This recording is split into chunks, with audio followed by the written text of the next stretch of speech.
솔로몬 시대 이후 분열 왕국 가운데서 가장 강력한 왕권을 자랑하고 가장 강성하였던 북이스라엘의 여로보암 2세가 통치하던 그 시대에 활동하였던 선지자였습니다. 요나가 어떻게 활동하였는가는 열왕기하 14장 25절에 보면은 이 여로보암 왕 때 어떤 일을 하였는가, 어떤 예언을 하였는가를 알 수가 있습니다. 제가 읽어드리겠습니다. 열왕기하 14장 25절에 있는 말씀입니다. 이스라엘의 하나님 여호와께서 그의 종 가드 헤벨 아미떼 아들 선지자 요나를 통하여 하신 말씀과 같이 여로보암이 이스라엘 영토를 회복하되 하맛 어귀에서부터 아라바 바다까지 하였으니, 요나 선지가 예언을 했는데 예언한 그대로 그 영토를 다 회복하게 되고 경제적으로 그리고 군사적으로 정치적으로 안정을 꾀할 수 있는 그런 나라가 되어진 것이죠.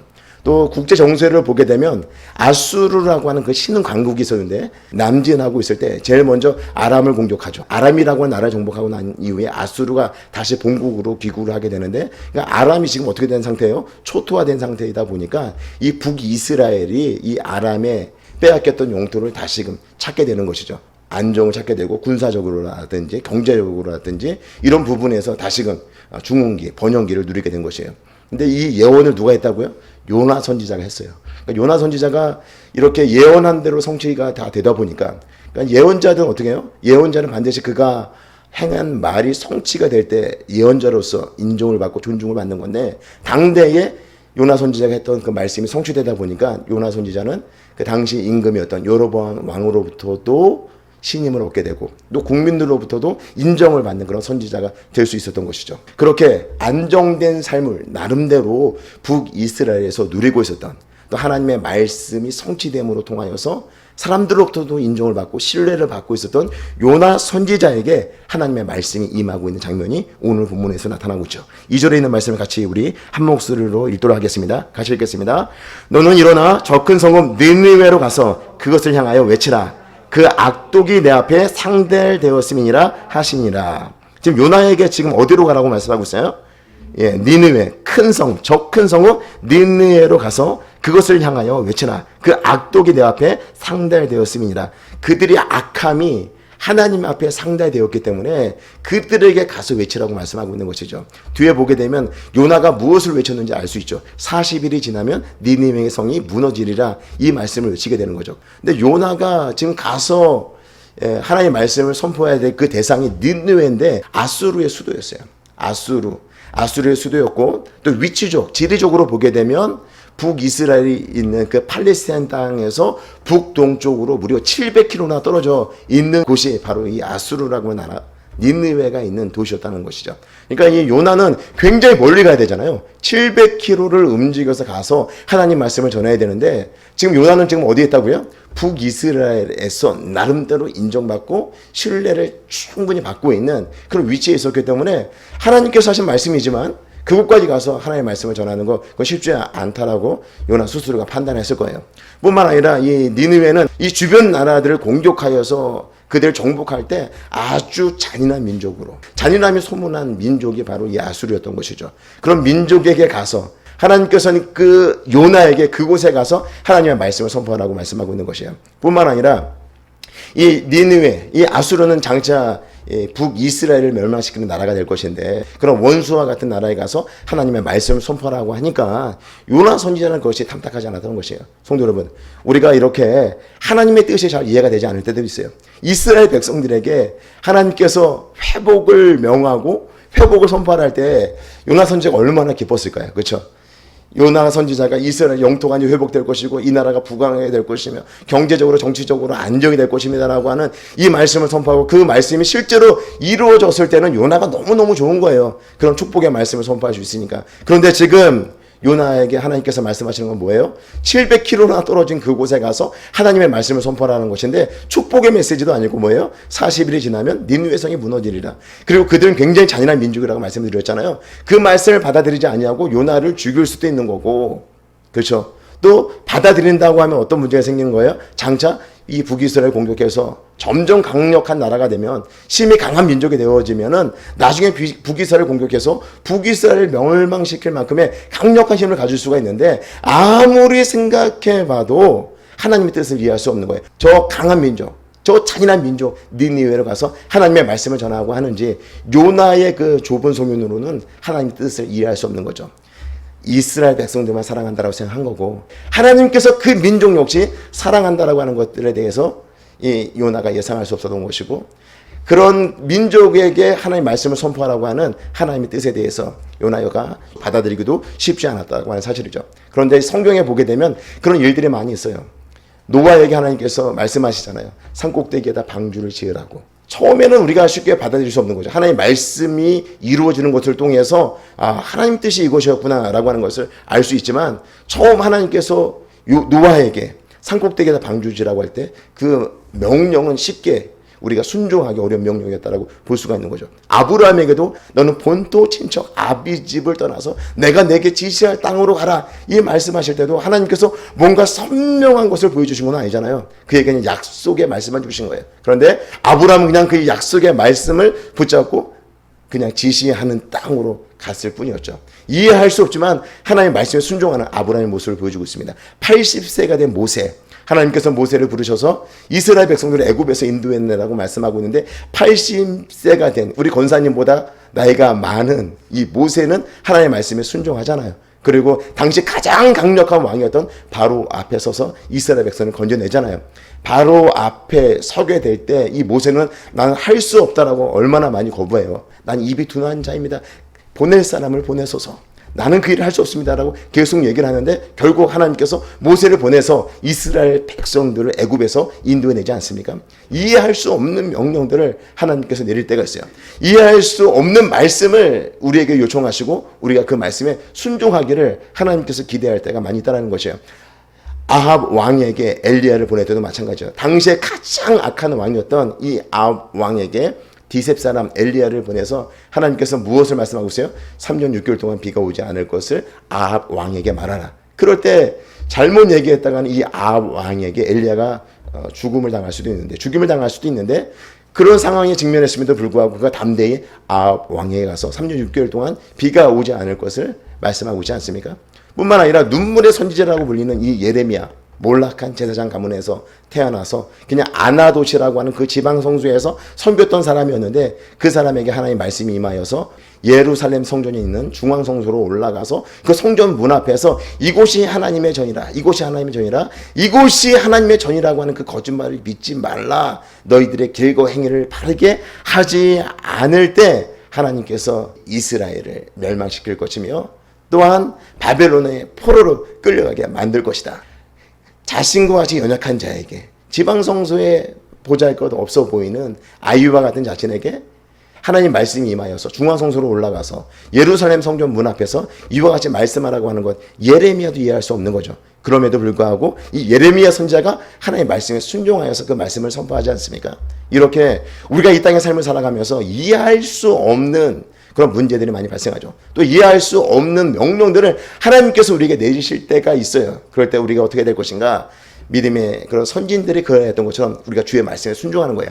하나님 말씀에 순종하여서 내가 이해되지는 않지만 그럼에도 불구하고 우리 주님께서 나에게 말씀하신 거라고 한다면 그 말씀에 내가 순종하겠습니다. 그 말씀을 따르겠습니다.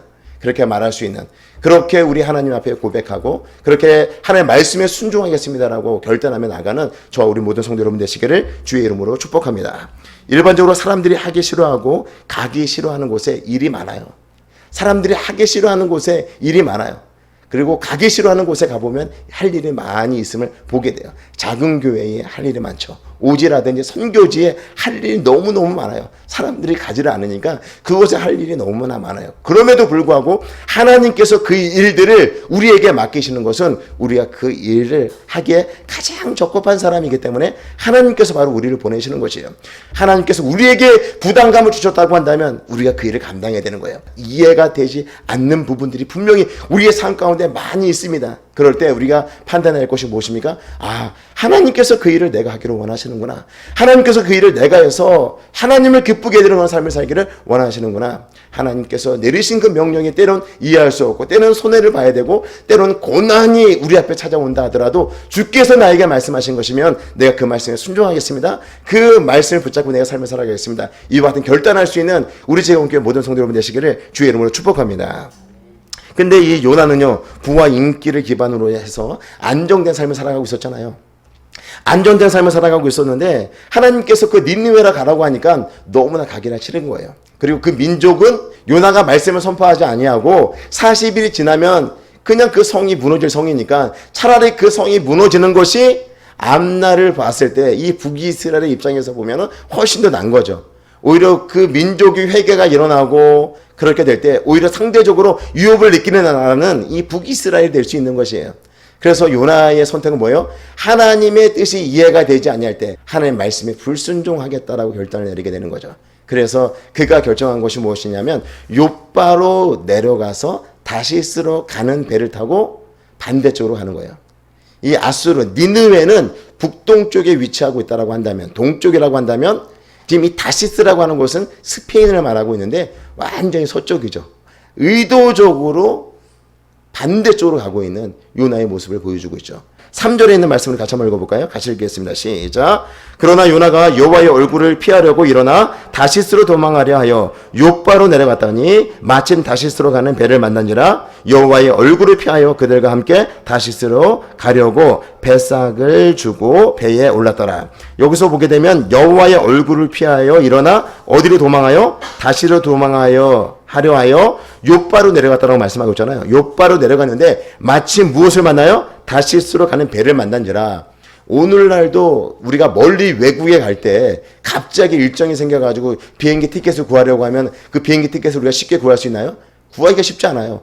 오늘날같이 교통망이 좋고 교통편이 좋은 그런 시대임에도 불구하고 이렇게 스페인이라든지 멀리 가려고 하는 그 비행기 티켓이라든지 만약에 배편을 구한다고 할 때 미리 알아봐야 되잖아요. 그리고 당장 간다고 해서 우리가 바로 갈 수 있는 것도 아니고 시간이 분명히 걸릴 텐데 여기서 보게 되면 내려갔는데 욥바로 내려갔는데 마침 어디로 가는? 스페인으로 가는 배가 딱 정박해 있는 거예요. 그 배를 딱 올라타서 지금 스페인으로 향해서 가고 있는 요나의 모습을 보여주고 있는 것이죠. 이 마침이라고 하는 단어, 우리가 불순종하였음에도 불구하고 하나님 말씀에 불순종하였음에도 불구하고 길이 열려질 때가 있어요. 하나님께서 기뻐하지 아니하시는 일을 함에도 불구하고 길이 열려질 때가 있어요. 그럴 때 야, 하나님의 뜻인가 보다. 하나님 말씀에 불순종함에도 불구하고 길이 열려졌을 때 하나님께서도 그냥 인정하시나 보다. 하나님께서도 그냥 포기하시나 보다. 이런 생각을 할 수가 있는데 그렇지 않다라는 것이에요. 우리가 하나님의 말씀에 불순종했는데 길이 열려지는 것은 절대 그것이 우리에게 복이 될 수 없다고 하는 사실이죠.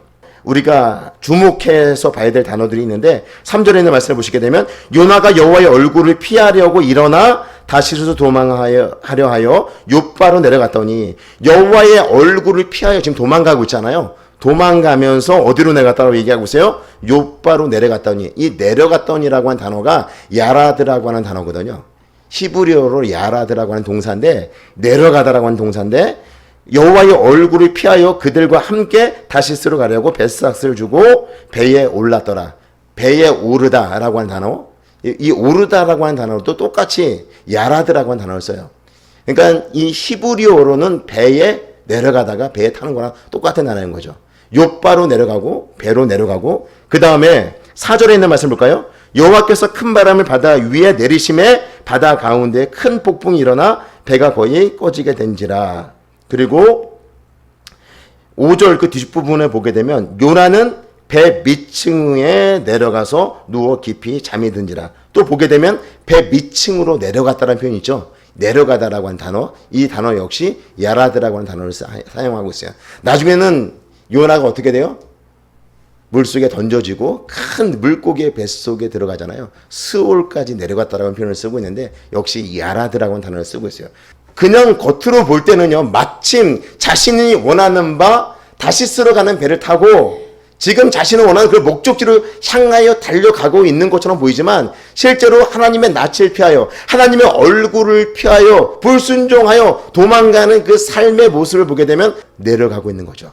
내려가서 나중에 어떻게 돼요? 깊은 잠에 빠져 있고 스올에까지, 죽음에까지 내려가는 그런 모습들을 보여주고 있는 것이에요. 겉으로 보면요 성공하는 것 같고, 겉으로 보면요 출세하는 것 같고, 겉으로 보면은요 굉장히 화려한 삶을 살아가는 것처럼 보일 수 있지만 하나님의 말씀에 불순종하는 인생은 이와 같이 내려가는 영적 침체에 도달하게 된다고 하는 것을 말씀해주고 있고요. 하나님과 점점 멀어지는 삶은 결국 하나님과 단절된 삶이 될 수밖에 없는 것이고, 하나님과 단절된 삶을 살아가는 자에게는 고통이 따를 수밖에 없는 것이에요. 겉으로는 뭐예요?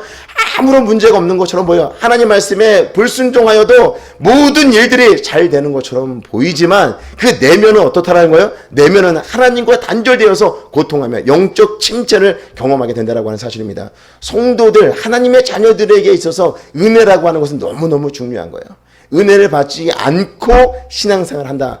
이건 정말 끔찍한 거예요. 정말 끔찍한 거예요. 권사님이 저에게 처음 교회에 왔을 때 우리 교회 좀 더 많은 시간을 기도했으면 좋겠다. 예배가 좀 살아났으면 좋겠다. 이런 표현들을 했는데 이 말 속에는 뭐가 담겨 있는 거냐면 은혜 받는 생활을 하고 싶다는 거예요.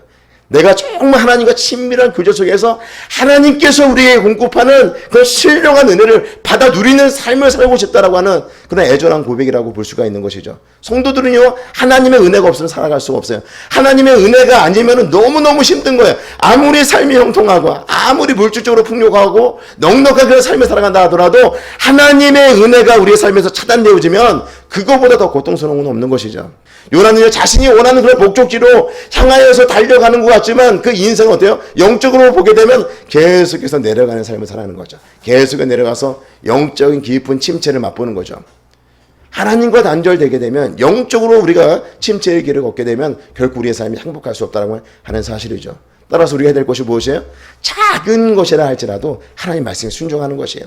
작은 것이 누룩과 같이 번져서 우리의 삶 전체를 오염시킬 수도 있는 것이에요. 하나님의 은혜의 통로를 우리 삶에서 막을 수도 있다고 하는 것이죠. 그렇기 때문에 우리가 해야 될 것이 무엇인가? 은혜가 차단되지 아니하도록 작은 죄의 문제라도 철저하게 주님 앞에 회개하고, 더불어서 하나님의 말씀, 아무리 작은 거라 할지라도 우리가 불순종하는 것이 아니라 그 말씀대로 순종함으로 통하여서 하나님께서 우리에게 보여주시는 복들이 차단되지 아니하도록, 말씀의 순종함으로 통하여서 하나님께서 주시는 그 신령한 복들을 받아 누리고 복된 삶을 살아가시는 우리 제공교회 모든 성도 여러분 되시기를 주의 이름으로 축복합니다. 요나는요, 다시스로 가는 배를 타고 배의 깊은 바닥에 내려가서 잠을 자고 있을 때, 야, 내가 하나님의 낯을 피하여서 하나님의 얼굴을 피해서 최대한 배 밑으로 내려와서 이제 내가 멀리 도망간다. 이 정도의 나의 결단과 나의 마음을 하나님께서 알았다고 한다면 우리 하나님도 분명히 포기할 거다라고 하는 그런 생각들을 했을 거예요. 그런데 하나님께서 어떻게 하십니까? 우리 하나님 절대 포기하지 않으세요. 우리를 향해서 가지고 계신 그 계획들을 적거나 포기하지 않는 분이 우리 하나님이시다라고 하는 사실이에요. 그래서 우리를 하여금 반드시 그 일을 하도록 만드시는데, 우리가 이리저리 피해 다니면 뭐가 생겨요? 피해 다니는 만큼 고통이 생기고 피해 다니는 것만큼 우리 삶에 어려움이 생길 수밖에 없는 것이에요. 바로 요나가 자신의 선택이 최고의 선택이다, 그리고 내가 선택한 대로 잘 됐다라고 판단하고 생각하고 옮기기 시작했는데, 결국 어떻게 돼요? 자신으로 인해서 여러 사람들이 고통을 당하고 어려움을 당하는 그런 모습들을 보게 되는 것이죠. 우리 하나님께서 끝까지 추격하세요. 끝까지 추적하셔서 반드시 우리 하나님께서 선택하신 그 사람이 하나님의 그 일들을 감당하도록 만드신다고 하는 사실이죠. 그래서 오늘 말씀을 보시게 되면 큰 바람을 일으키고 큰 폭풍이 일어나게 하셔서 요나가 타고 있는 배가 어떻게 됐어요? 거의 깨지게 되었다라고 말씀하고 있죠. 사전에 있는 말씀 볼까요? 여호와께서 큰 바람을 바다 위에 내리심에, 누가 큰 바람을 일으켰다라고 말씀하고 있어요? 우리 하나님께서, 여호와 하나님께서 큰 바람을 일으키고 큰 폭풍이 일어나, 큰 폭풍이 일으키신 분이 누구예요? 우리 하나님. 그래서 배가 거의 깨지게 된 거예요. 배가 거의 깨지게 되었으니까 사람들이 어떻게 해요? 5절의 말씀 보게 되면 사공들이 두려워서 각각 자기의 신을 부르고 또 배를 가볍게 하라고 그 가운데 물건을 바다에 던지지라. 그러나 요나는 어디에 있어요? 배 밑층에 내려가서 누워 깊이 잠이 든지라. 지금 사공들이 지금 두려워하고 있어요. 바다에 대해서 누구보다도 전문가라고 말할 수 있는 사공들이잖아요. 그들이 가지고 있는 짐을 다 바다에 던진다. 그리고 그들이 믿고 있는 신에게 지금 기도를 올려드리면서 부르짖고 있다라고 하는 것은, 신을 찾고 있다라고 하는 것은 이 바다에서 일어나고 있는 이 풍랑이라든지 이 폭풍이 자신들이 해결할 수 없는 문제다, 자신들 밖에 있는 문제라고 하는 것을 그들이 인식하였기 때문에 그들의 신에게 이렇게 요청하고 있는 것이죠. 그런데 요나는 그 큰 풍랑이 밖에서 일어나고 있는데 이 문제와는 전혀 자신은 상관이 없다고 생각하는 거예요.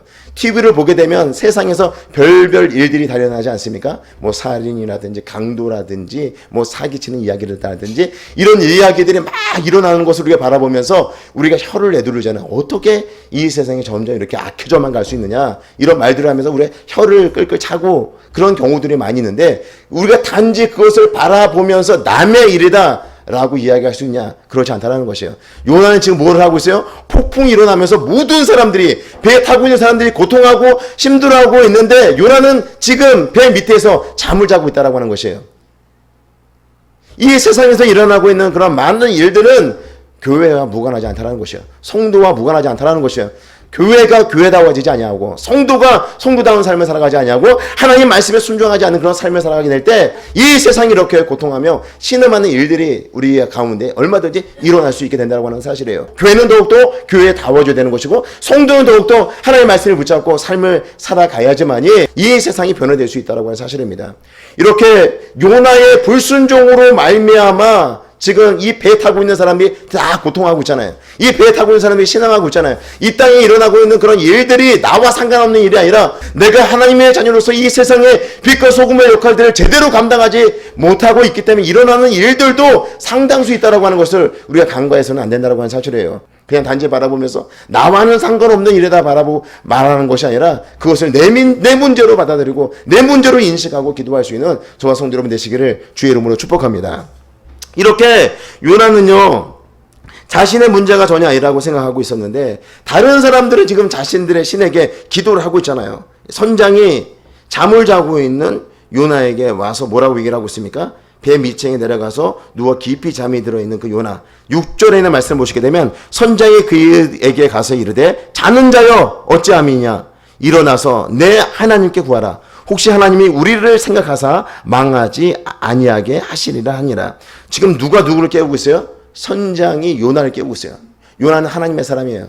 하나님의 말씀을 사람들에게 전달해줘서 하나님 뜻이 무엇인지를 알려주는 사람이고, 그 누구보다도 기도해야 될 사람이고, 하나님의 뜻이 무엇인지를 물어봐야 될 사람, 하나님과 친밀한 관계를 유지해야 될 사람인데, 오히려 선장이 와서 잠을 자고 있는 요나를 깨우고 있는 모습을 보여주고 있는 것이죠. 우리가 이 땅에서 교회가 교회다워지지 아니하고 성도가 성도다워지지 아니할 때, 무슨 교회가 저래. 오늘날 우리가 교회가 이 세상으로부터 지탄을 받고 있는 것들을 많이 보잖아요. 문제가 많은 교회, 매스컴에 올라오는 그런 교회들을 바라보면서 야, 교회가 썩었어, 교회가 왜 저래, 이런 말들을 세상으로부터 듣는다는 것이죠. 성도가 성도다운 삶을 살아가지 못할 때 내 주변에 있는 사람들로부터 그런 말 듣는 거야. 예수 믿는 사람들 왜 저래, 이런 말 듣는 것과 똑같은 거죠. 믿지 않는 사람들이 우리에게 믿는 사람이 왜 그러냐라고 책망한다라고 한다면, 우리가 지금 하나님의 말씀에 제대로 순종하며 삶을 살아가지 않고 있다라고 하는 거죠. 우리가 세상을 꾸짖고 세상의 그 어두운 가운데 있는 자들을 빛 가운데로 인도하고 우리가 세상을 판단할 사람들인데, 오히려 세상이 우리를 판단하게 된다는 것이에요. 어떨 때 우리가 하나님의 말씀에 순종하지 아니하고 하나님의 영광을 제대로 반영하고 드러내는 삶을 살아가지 않게 될 때 세상이 교회를 판단하고 세상이 성도를 판단하는 그런 문제들이 발생하게 된다고 하는 것이죠. 그때까지만 해도 이 요나는 몰랐어요. 자신 때문에 이 폭풍이 일어나고 자신 때문에 이 많은 그 사공들이 지금 배에서 고통하고 신음하고 있다고 하는 것을 요나가 알지 못했어요. 그런데 결국 제비를 뽑는 그 순간 요나는 알게 됐죠. 제비를 뽑아서 그 제비가 자신이 뽑히게 된 사실을 알게 됐을 때 이 풍랑의 원인이 비로소 자신인 것을 깨닫게 되었다고 하는 사실이죠. 우리 하나님의 백성들이 주의 말씀에 순종하지 아니할 때, 하나님의 말씀에 순종하지 아니할 때 이 세상은요 계속해서 고통 가운데 있을 수밖에 없습니다. 왜 그래요? 이 세상에 있는 사람들은 그들이 어둠 가운데 있다고 하는 것을 잘 몰라요. 하지만 하나님의 백성들이, 하나님의 자녀들이 하나님의 말씀을 붙잡고 삶을 살아가게 될 때 그들이 참빛이 무엇인지를 알게 되고 진리가 무엇인지를 알게 되고 자신들이 지금 부끄러운 삶을 살아가고 있다고 하는 것을 깨닫게 되고 빛 가운데로 나오게 되고 하나님을 만나게 되고 예수님을 만나게 되고, 그렇게 그들이 하나님의 자녀가 될 수 있는 그런 기회를 얻게 되는 것인데, 우리가 성도로서 그런 세상 가운데 빛을 비치지 않는 그런 삶을 살게 될 때 어둠 가운데 있는 사람은 계속해서 무엇 가운데 있어요? 어둠 가운데에서 계속해서 머물러 있는 거예요. 성도를 봤는데 성도들이 하나님 말씀에 불순종하며 삶을 살아가니까 이 성도들도 지금 어디 가고 있어요? 어둠 가운데 성도들도 계속해서 머무는 거죠. 너희가 지금 어둠 가운데 있다라고 하는 것을 폭로하고 그들이 빛 가운데로 나올 수 있도록 돕는 역할, 빛과 소금의 역할을 바로 하나님의 자녀들인 우리가 감당해야 된다라고 하는 것을 말씀해 주고 있는 것이죠. 이제 말씀을 마무리하도록 하겠습니다. 하나님의 뜻을 우리가 잘 이해하지 못할 때가 있어요. 하나님의 뜻이 잘 이해가 안 될 때가 있어요. 그럴 때라도 우리가 어떻게 된다? 주의 말씀에 순종하는 거예요. 믿음의 선진들이 그렇게 하나님의 말씀에 순종하여서 쓰임을 받았던 것처럼 하나님의 말씀에 순종하는 저와 성도 여러분 모두가 되시기를 주의 이름으로 축복합니다. 우리의 삶이 형통할 때, 그것이 불순종하였음에도 불구하고 형통할 때가 있다라고 한다면 반드시 점검해야 돼요. 우리가 영적인 그런 침체의 길로 걸어가고 있을 수도 있다라고 하는 사실이에요. 하나님과 멀어지는 길을 선택했음에도 불구하고 우리의 삶이 형통하다라고 한다면 반드시 문제가 있는 거예요. 반드시 점검해 봐야 되죠. 하나님께서 공급하시는 은혜가 차단되지 아니하도록 그런 죄의 문제를 정리하고 하나님과 그런 친밀한 관계를 유지하며 하나님의 말씀을 우리가 순종하며 그 믿음으로 삶을 살아가는 우리 성도 여러분 모두가 되시기를 주의 이름으로 축복합니다.